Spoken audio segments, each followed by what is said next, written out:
com interesse em esportes e artes. Um perfil que sofreria uma mudança profunda quando, aos 17 anos, entrou para a academia militar. Foi lá que ele teve seus primeiros contatos com o pensamento de esquerda. Nos anos 70 e 80, Hugo Chávez organizou movimentos secretos entre os militares. O objetivo principal era, segundo ele, derrubar o capitalismo que dominava a Venezuela. A teoria tentou virar prática no começo dos anos 90. Na época, o presidente Carlos Pérez seguiu o receituário básico para países em crise na América Latina: corte de gastos, aumento de preços e uma população cada vez mais pobre. Para Chávez, a oportunidade perfeita para um golpe. Tanto que, em fevereiro de 92, várias unidades do Exército seguiram em direção a Caracas com o objetivo de derrubar o governo. Mas o plano deu errado e Chávez, ao lado de outros oficiais, acabou preso. Depois de sua libertação, ele assumiu o papel de representante do movimento bolivariano, uma referência às ideias de Simão Bolívar, considerado um dos libertadores da América. Chávez rodou a Venezuela e toda a América Latina, conquistando o apoio de lideranças como o cubano Fidel Castro, tido por ele como um segundo pai. Foi o tempo de construir a imagem de um líder carismático, preocupado com os mais pobres, e que, em 98, o levaria à presidência da Venezuela. Um ano depois da posse, Chávez convocou um referendo sobre mudanças na Constituição e saiu vitorioso. Entre as medidas, a ampliação do mandato presidencial, agora de 6 anos. Mas seu governo não era unanimidade, longe disso. A série de reformas sociais e a relação com Cuba eram vistos como um caminho para o comunismo na Venezuela. O duelo político chegou ao seu auge em 2002. Depois de uma série de manifestações, um golpe militar forçou a saída de Chávez do Palácio de Miraflores. O empresário Pedro Carmona se declarou presidente e recebeu pronto apoio dos Estados Unidos. Mas 2 dias depois, o movimento fracassou e Chávez voltou ao poder em definitivo. Desde então, o presidente impôs um estilo único de governar, apelidado por ele de socialismo do século XXI.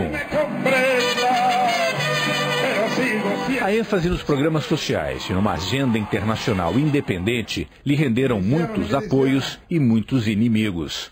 Por exemplo, a imprensa venezuelana, acusada de compactuar com o golpe de 2002, é alvo frequente de ataques do governo.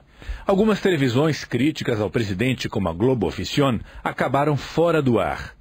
Ações que lhe renderam o rótulo de ditador, dado por alguns opositores. A amizade com líderes controversos, como o iraniano Mahmoud Ahmadinejad e o sírio Bashar al-Assad, também não ajudou a melhorar sua imagem dentro do país.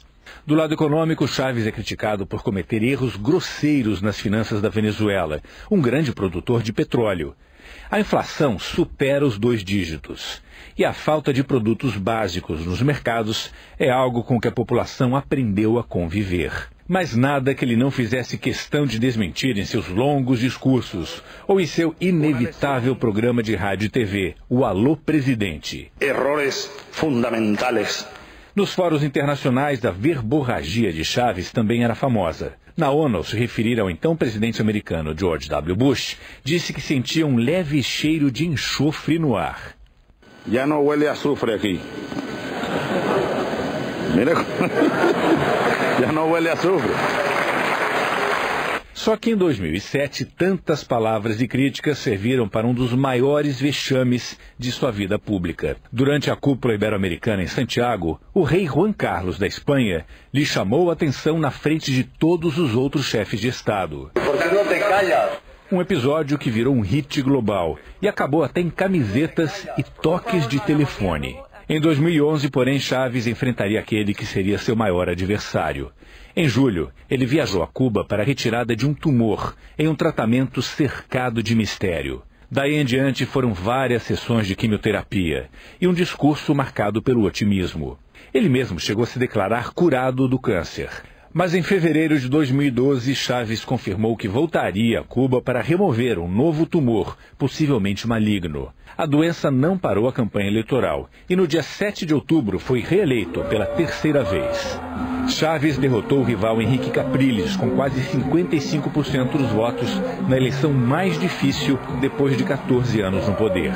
Pouco mais de um mês depois da vitória, Hugo Chávez surpreendeu o país e o mundo ao anunciar que voltaria a Cuba e que o câncer poderia pôr fim ao seu governo. Se algo ocurriera, repito, que me inhabilitara de alguna manera, en ese escenario que obligaría a convocar, como manda la Constitución de nuevo, a elecciones presidenciales, ustedes elijan a Nicolás Maduro como presidente de la República Bolivariana de Venezuela. Em dezembro do ano passado, Chávez passou pela 4ª cirurgia contra o câncer, sempre em Cuba. Passou mais de 2 meses se recuperando no hospital de Havana, sem aparecer em público. Enquanto isso, o vice, Maduro, governava com poderes limitados. Durante a recuperação, o governo venezuelano divulgou fotos de Chávez ao lado das 2 filhas.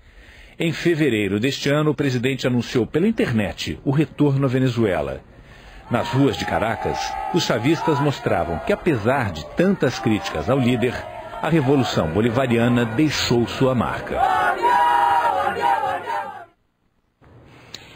Agora eu converso com o professor Francisco Carlos Teixeira, um professor de História Contemporânea da UFRJ. Professor, boa noite para o senhor me ouve bem? Boa noite, estou escutando. Eu acho que eu não lhe ouço